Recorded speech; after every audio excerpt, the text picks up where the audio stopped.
situación que tenemos. Por otra, no es fácil.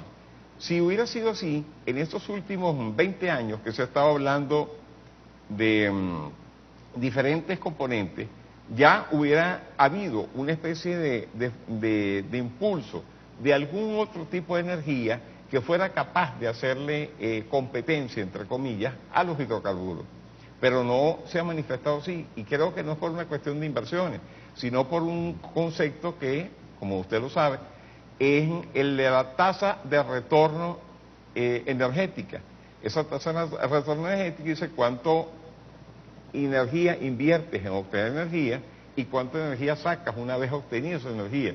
Y esa tasa de retorno energético es el único componente que a lo largo del siglo XX y a lo largo, y por supuesto en lo que va del XXI, genera todavía, a pesar del costo del petróleo en día y de que se han agotado muchos yacimientos de petróleo convencional, cuya relación era 100:1 al principio del siglo pasado. Pero independientemente de eso, el petróleo sigue siendo un mecanismo en el cual se invierte una cantidad de energía y se saca no solamente la energía, se saca prácticamente muchos de los componentes de lo que nos rodea hoy en día. Ok, fíjate, ¿no? Y el mayor uso que se le da al petróleo actualmente es para el sistema de transporte. De vuelta a su programa Soberanía Económica, conversando con el profesor Vladimir Adrianza, el tema energético. El petróleo, la principal fuente energética de la sociedad actual. Sin embargo, el mayor uso, o diría, el petróleo es usado estratégicamente, nada más y nada menos, para mover el sistema comercio internacional. El sistema comercial internacional. El comercio internacional depende del petróleo para mover barcos, para mover aviones, para mover tanqueros, buques, para mover esos contenedores de China para acá que llegan 20, 30 días más o menos. El petróleo es la base fundamental del comercio internacional. Por eso es que las transnacionales están interesados, porque no han conseguido todavía una fuente energética alternativa para sustituir por lo menos el derivado del petróleo, que es el jet fuel, para mover 400, 500 personas a través del avión. Tú puedes trasladarte desde Caracas a Buenos Aires en 8 o 10 horas, 400 personas con no sé cuántas toneladas de equipamiento, de maletines, de bultos, y eso no hay una fuente energética que pueda sustituir al petróleo. No hay una energía hidroeléctrica o agua para sustituir el petróleo para poder mover un avión con agua. No hay un avión que se mueva con energía solar, no hay un avión que se mueva con una batería. Es el petróleo por su capacidad química, pues su componente de gran explosivo energético. Y así mismo para mover los tanqueros, antes era la leña, después el carbón, pero el petróleo es más versátil, es más ágil y es más incluso económico para transportarlo, para producirlo. ¿Esa tendencia va a seguir en los próximos años o eso se va a revertir? Yo no veo, sinceramente, un sustituto a la vuelta de la esquina, con excepción del gas para algunas aplicaciones, que sea más versátil que el petróleo. ¿Por qué lo digo? Porque el petróleo lo puedes almacenar, el gas puedes almacenar solamente el que extraes y lo tienes ahí. Y el carbón, indiscutiblemente, es preferible tenerlo bajo tierra, sacarlo que se necesite y consumirlo. Pero es que el carbón se requiere, y es parte de los motivos por los cuales fue derrotado Hitler en la Segunda Guerra Mundial, requiere una gran cantidad de procesos para convertirlo en diferentes derivados, que es lo que le dan su valor de uso. La época de los trenes a vapor ya pasó. La época de los barcos que consumían carbón, por supuesto pasó, y un ejemplo de eso fue el Titanic. El Titanic se hunde entre uno de los problemas que tuvo, y es una de las cosas que impulsan a Winston Churchill a principios del siglo pasado a cambiar de carbón a petróleo, es por la autocombustión del carbón. Quiere decir que con todos los problemas que pueda tener el petróleo sigue siendo mucho más seguro que el carbón, y por supuesto que el almacenable y energéticamente mucho más potente los derivados que lo que se pueda obtener en este caso del gas natural. Sí, pero son muy pocos países los que almacenan como inventario el petróleo, ¿no? Porque eso tiene sus cuestiones técnicas que tú puedes almacenar, por lo menos en Estados Unidos almacenan en depósitos de sal, en depósitos de carbón que ya están Es decir, que extrayeron el carbón de la tierra y entonces ahí tienen esos depósitos pues naturales, que ellos poco a poco fueron creando incluso con la extracción del carbón y con la explotación de la sal, ¿no? Sin embargo, otro país que acumula el petróleo para inventario, Inglaterra. Son pocos los países que tienen un inventario para 60, incluso 90 días. Porque el petróleo por la volatilidad, por ejemplo, eso normalmente el que compra petróleo recibe inmediatamente, está procesándolo, inmediatamente el principal cliente de un barril crudo es una refinería. Por eso que el principal consumidor de petróleo son los países que tienen una capacidad instalada de refinación. Y normalmente el que domina la refinería mundial son los países industrializados. El principal país con mayor capacidad de refinación mundial es Estados Unidos, pero el segundo es Japón, después viene Alemania, y así pues los países más industrializados. Por eso que el petróleo es estratégico para estos países, por eso la guerra por el petróleo. Mi pregunta es, profesor, el que controle las reservas petroleras actualmente pudiera ser de otra forma que incida pues en la geopolítica, incide incluso en los precios. Pero hemos visto en estos últimos años cómo la incidencia de Estados Unidos en el mercado petrolero ahora es fundamental. Prácticamente están determinando ellos los precios del petróleo porque ellos encontraron una forma de producir los petróleos esquistos, casi 5 millones de barriles de petróleo esquisto en menos de 5 años. Y hoy en día es el principal país productor de petróleo. Y eso ha determinado de una otra forma una sobreoferta en el mercado. ¿Qué incide en los precios del petróleo? ¿Qué opina usted al respecto de ese tema? Bueno, que eso es cierto, indiscutiblemente es cierto, pero, y más allá de la parte del almacenamiento, que también es cierto tu enfoque, definitivamente yo lo comparto, pero hay dos detalles que hay que tomar en cuenta ahí.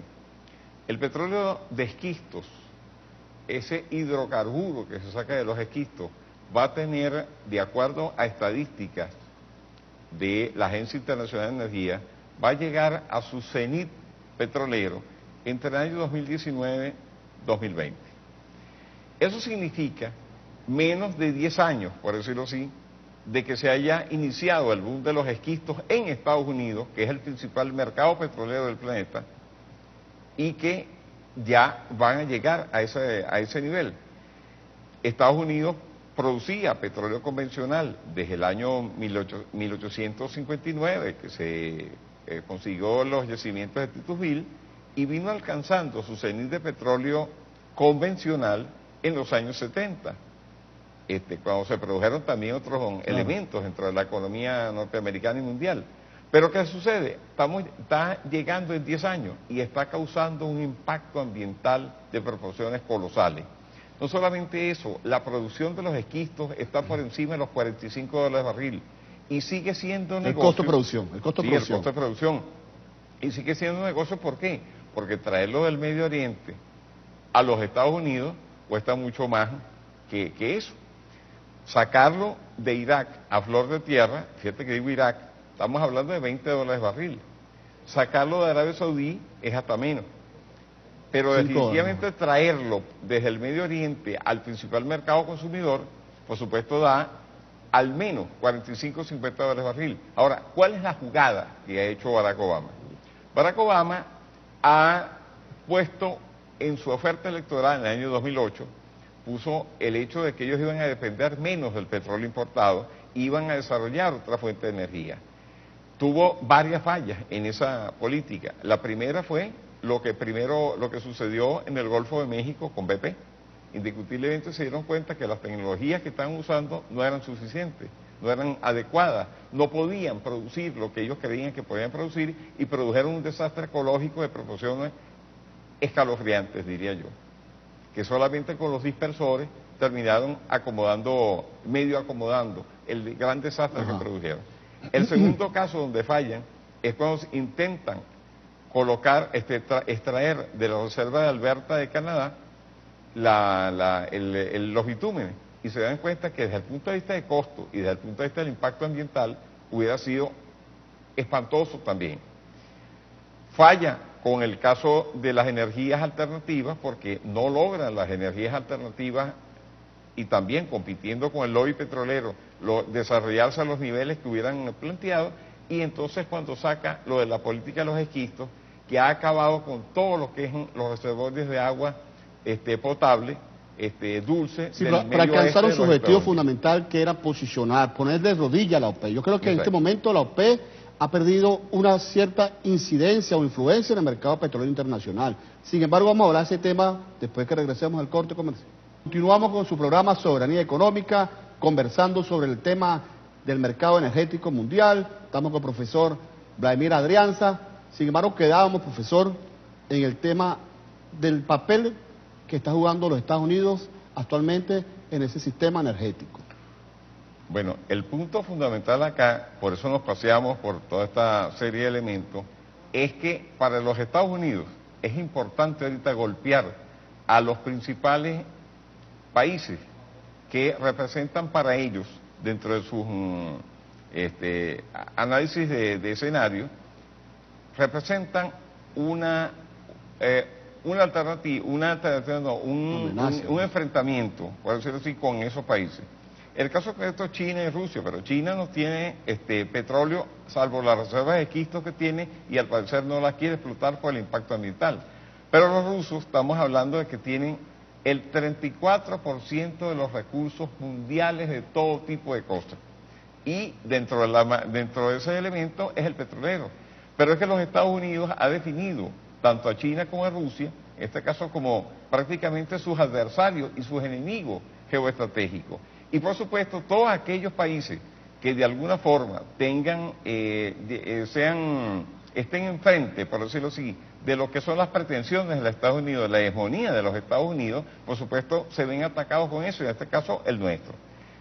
El impacto que nos están haciendo nosotros a raíz de la jugada que ha hecho Obama a lo interno, tratando de bajar el precio, bajando el precio del petróleo dentro, en este caso de los Estados Unidos y con irradiación mundial, tiene varios efectos. Uno, el fortalecimiento del dólar, pero también, por supuesto, ha golpeado a Rusia, ha golpeado a Venezuela, pero también ha golpeado a un socio, que es Arabia Saudí. Arabia Saudí, el esquisto, el tipo de petróleo que se genera con los esquistos, va directamente a los segmentos de mercado que Arabia Saudí produce para los Estados Unidos. Y si ellos colocan menos petróleo en los Estados Unidos, van a estar sintiendo, en pocas palabras, lo que es manifiesto estos días en el marco de la geopolítica del Medio Oriente, cómo se sienten los jefes, por decirlo así, de Arabia Saudí, en materia de que tienen menos influencia dentro de la geopolítica de los Estados Unidos. Fíjate, pero el ministro saudí dijo a finales del mes pasado que ya ese exceso de oferta provocado por el petróleo de esquisto ya ha venido disminuyendo, es decir, prácticamente ha desaparecido, y por eso es que se están remontando poco a poco los precios. ¿Qué cree usted de eso? Bueno, es obvio. ¿Por qué? Porque en Estados Unidos, según gráficas de la Agencia Internacional de Energía, en este año 2016 se va a alcanzar el cenit petrolero de dos de las principales cuencas de petróleo, que son las más baratas en su costo de producción. Y el resto de las cuencas que quedan son las que son más caras, las que potencialmente, sumándolas todas, tendrían un nivel de cenit petrolero, alcanzar su cenit, a finales de 2019, según lo que dice la Agencia Internacional de Energía. Entonces es obvio, en la medida en que el petróleo que viene de fuera de los Estados Unidos, que es petróleo convencional en su mayoría, en la mayoría de los casos, con respecto al petróleo no convencional de esquisto, en la medida en que eso merma, en la medida en que va bajando poco a poco, en la medida en que ellos no van logrando tener un equivalente entre los costos de producción y la oferta que viene de afuera a costos competitivos, indiscutiblemente eso tiene que venir disminuyendo la oferta interna para ir robusteciendo la importación de los esquistos, y más como hemos hablado, que para que este boom de los esquistos, si es desde el punto de vista de la percepción interna de los Estados Unidos, no va a durar los cientos y tantos años que duró el petróleo, la curva del cenit petrolero de petróleo convencional. Entonces, usted está diciendo que entonces los precios van a seguir aumentando. El precio del petróleo puede ser que siga aumentando para beneficio de los países que dependen de los ingresos petroleros, como Venezuela, como Rusia. Va a ir recuperándose Irán, poco a poco el precio del petróleo hasta 2019-2020, en el cual no es de extrañar que a partir de ahí se dispare el precio del petróleo a valores mayores, 100, 120 dólares barril, por esa vía. ¿Por qué usted dice eso? ¿Por qué? Porque esa es prácticamente la proyección que han hecho no solamente los que de alguna manera seguimos esto, sino que los mismos entes internacionales como la OPEP, la Agencia Internacional de Energía y otros, BP en este caso, proyectan para esa época. Quiere decir que no solamente es una fuente.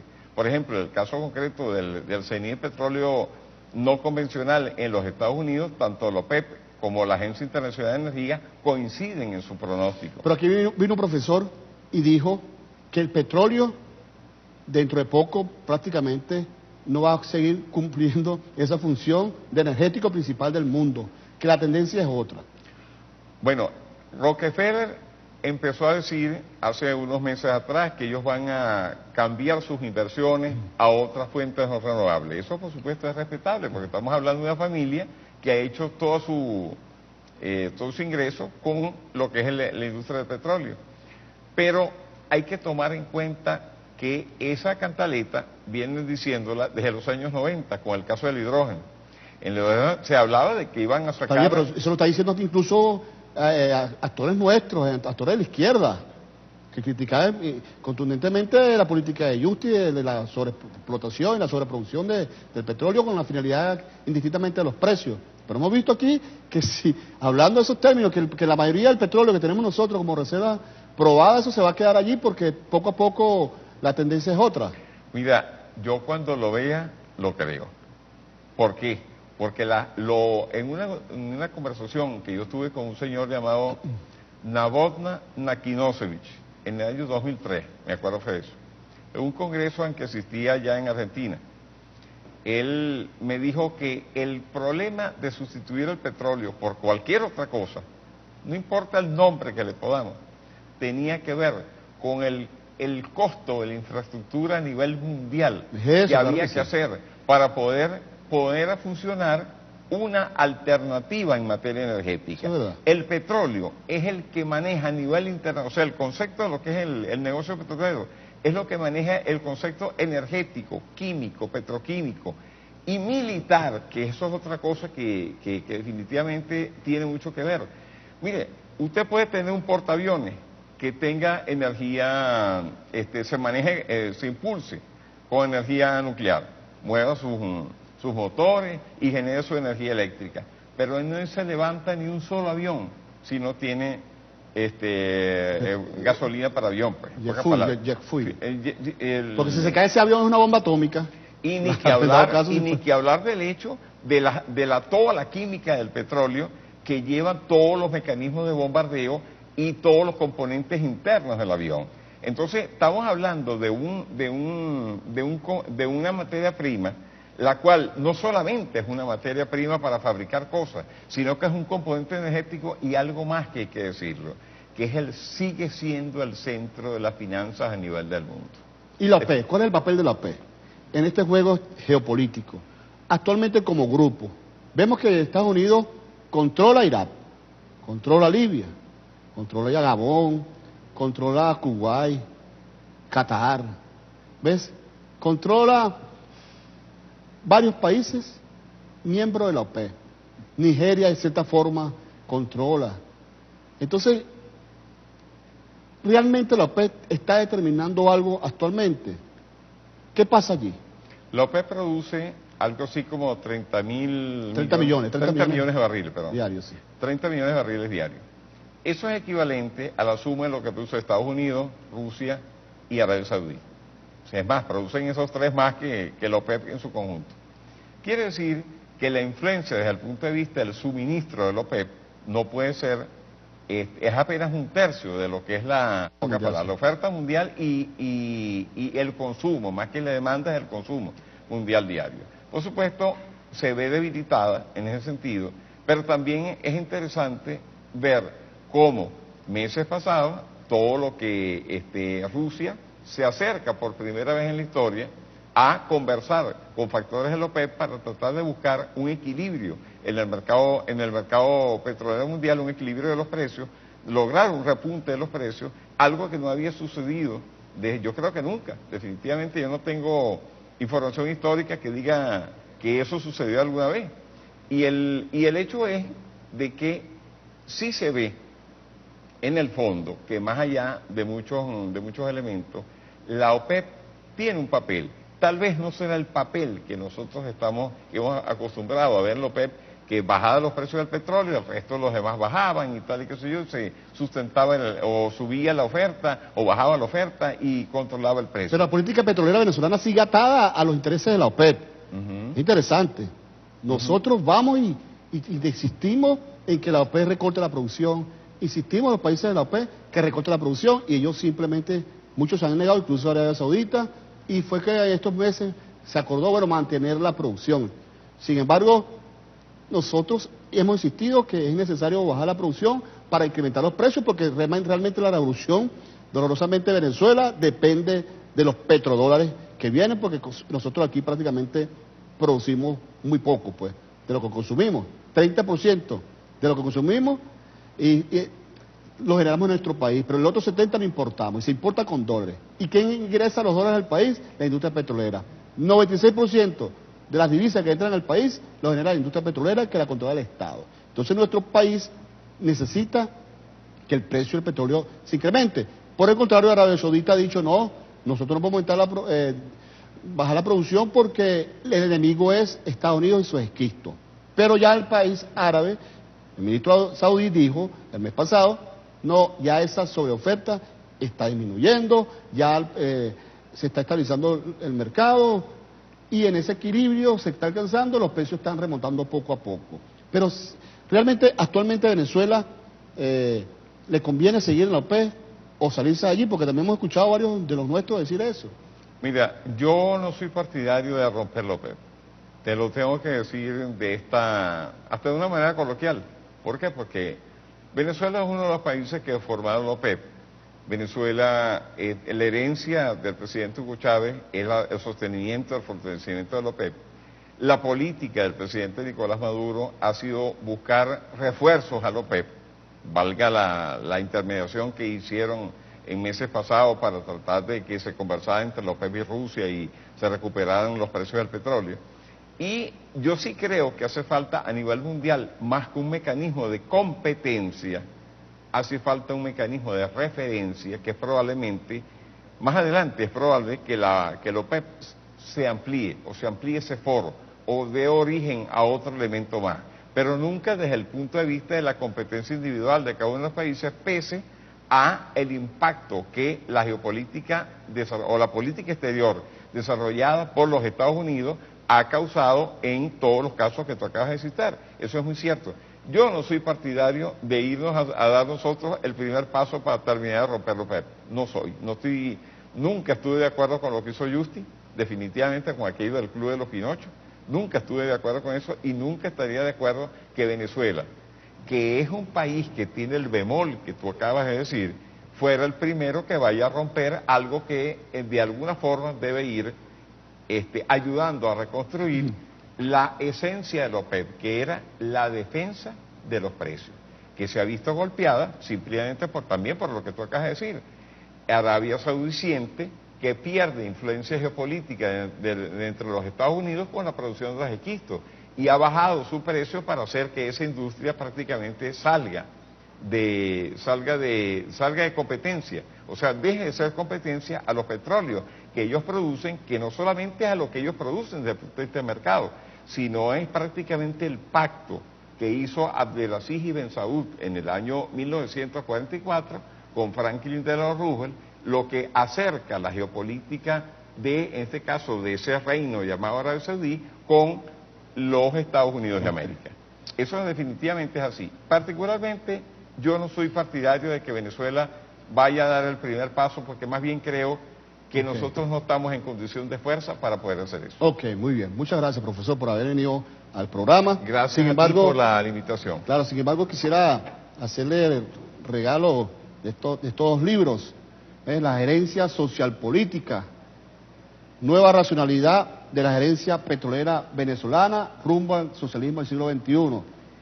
Y este libro que está aquí, que se llama Visión Petrolera de Hugo Chávez Frías. Estos dos libros fueron escritos por mi persona, por Andrés Giuseppe, se lo entrego aquí por haber venido a Soberanía Económica. Muchas gracias, Andrés, y los leeré con mucho cariño, como todo lo que tú has escrito, que la verdad que es muy grato. Bueno, hasta aquí el programa, Soberanía Económica. Los invitamos para una próxima oportunidad, el equipo de producción, mi persona, y recuerden, Soberanía Económica por ANTV, señal del pueblo legislador.